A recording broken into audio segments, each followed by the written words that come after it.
Okay, so hey guys, and welcome back to another predictions video. And in today's video I'm going to be predicting the Charr versus Pulev fight. If you are new around here though and you haven't yet subscribed, please do so. Like the video if you do indeed like the video, and let's get straight into it. So going into this fight, Charr is 34-4 with 20 KOs and Pulev is 30-3 with 14 KOs. This fight is for the WBA World Heavyweight title. Charr's last fight was a win via TKO in round 2 versus Sefer, and Pulev's last fight was a win via unanimous decision versus Warwick Zik. Charr is 39 and he's been pro since 2005, and Pulev is 42. He's been pro since 2009. This is in Pulev's home country of Bulgaria. And to speak a bit more about what I've just been saying, obviously this is an interesting fight. It's a fight which nobody in when you look around the heavyweight scene, nobody's really asking for this fight, to be completely honest. I think I might even get a little bit of stick for even doing a prediction for this, but either way, I thought I'd come on here and do it. Technically, it is still for a world title, that of the regular WBA World Heavyweight title, which Charr won back in, I believe, 2017, 2018 or something like that, and he's just managed to keep it since somehow. And he's hardly even fought for it. I think he won it in 2017 and didn't fight again until 2021 or something like that. Like he's hardly defended it, hardly really done anything with it, and he's basically made a name for calling out Tyson Fury a little bit and having fights where in the past he got stopped badly. He's had fights versus Klitschko. He didn't really get stopped badly in that one, but he also made an absolute scene when he did get stopped.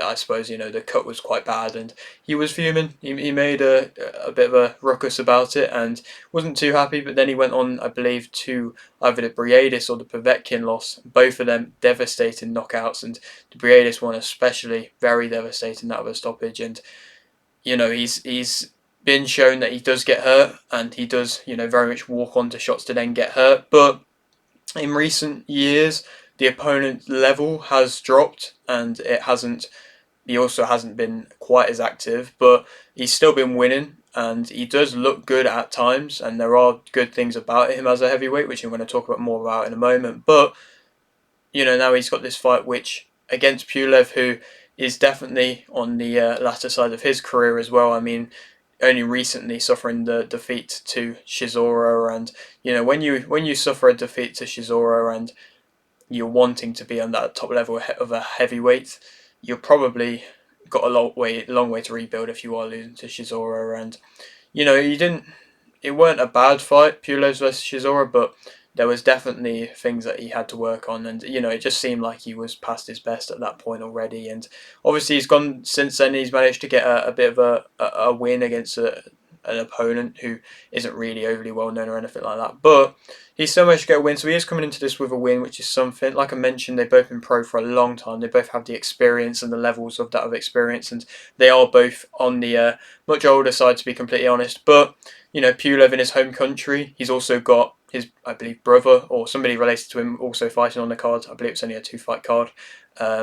It's going to be, I'm sure he's going to be wanting to win and wanting to put on a show to an extent in front of his home crowd, and so that might fuel him a little bit. We'll wait and see. And I suppose to speak about them both as fighters a bit more, Charr, he, as a heavyweight, he has got quite fast hands, and especially earlier on in his career, he did let his hands go, and he still does realistically let his hands go. And when he throws combinations and doubled up his shots and in general put together his punches, he had fast hands. They were nice, relatively crisp shots that he would land often. He's quite in your face as a fighter, and he does overwhelm you, and if you can't really seem to get him off you, then he will stick in your face. He goes to the body well, like I say, doubling up, going to the body, switching up to the head. He does that efficiently. It can be nice. He will, like I mentioned, let his hands go. He can be quite physical, and he's up for it to be physical. Sometimes he can become a bit frustrated and a little bit agitated, and that's when he is becoming even more physical. But he's not afraid to impose himself with that physicality of his.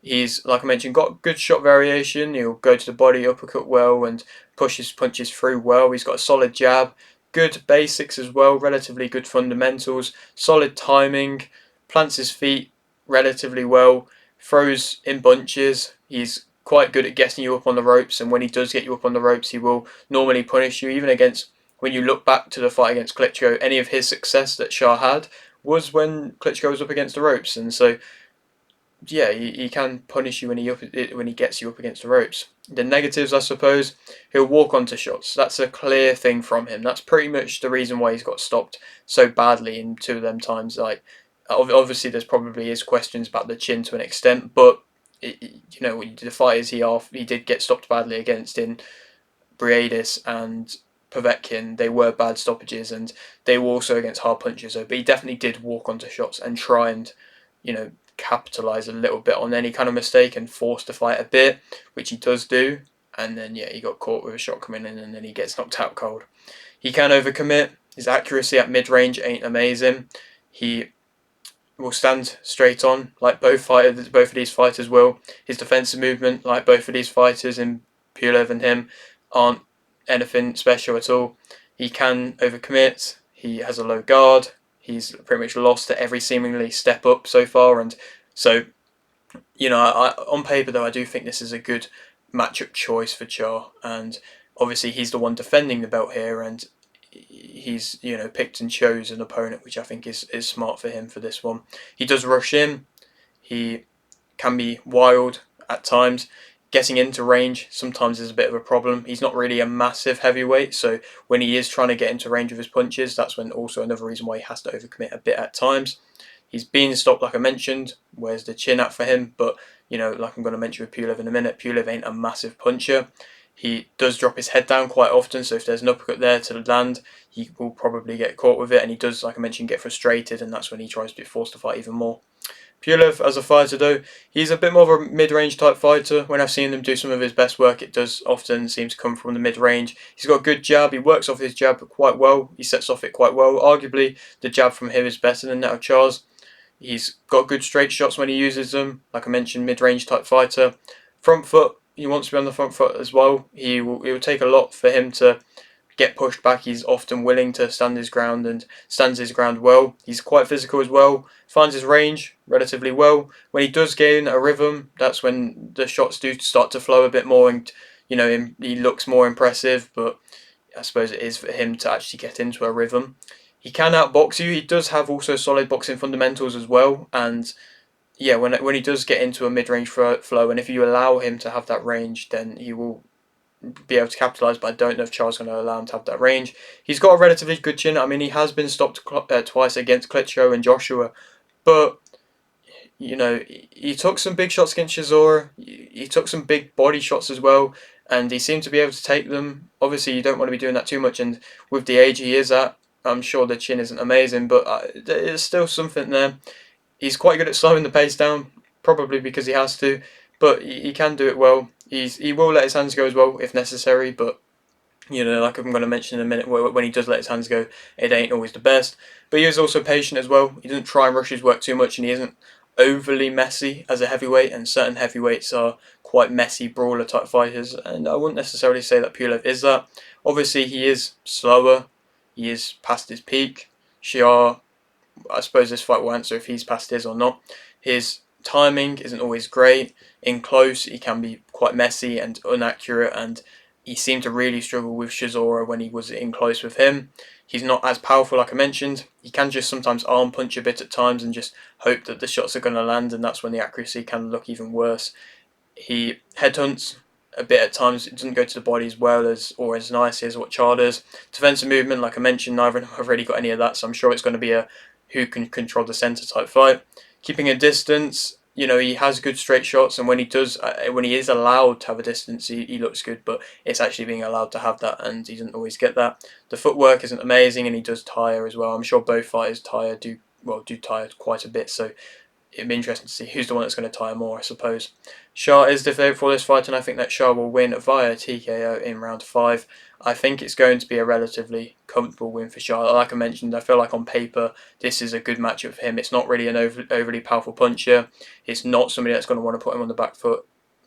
Possibly they might, but it's not somebody who's overly too much of an attacking threat to be able to, like I mentioned, drop or stop or hurt Charr, and it's still classed as somebody who has fought at a high level.